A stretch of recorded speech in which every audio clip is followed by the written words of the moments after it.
اشتهرت به في مرحلة الستينات والسبعينات عن أدوارها العارية، وقالت إنها خلعت ملابسها في التمثيل إيماناً بمبادئها وليس من أجل المال.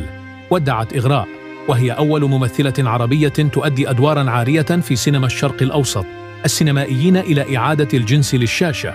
وعكس كثير من ممثلات جيلها، رفضت إغراء الاعتذار عن أي دور غير لائق، ودافعت عن حريتها الجنسية بطريقة غير مسبوقة في هذا البلد المحافظ على نحو متزايد بحسب تعبير الصحيفة الأمريكية نيويورك تايمز. وعن أول مشهد عار لها قالت إنه في فيلم ذا ليوبارد النمر عام 1970 الذي يعتبر أحد الأفلام التي أسست للسينما الحديثة في سوريا في مواجهة سطوة السينما المصرية. قالت إن المنتج والمخرج شعراً أن قصة الفيلم، وهي عن رحلة روبن هود فوق جبال سوريا، لن تكون جذابة، لذلك طلبا منها وهي تؤدي دور زوجة البطل تصوير مشهد وهي عارية.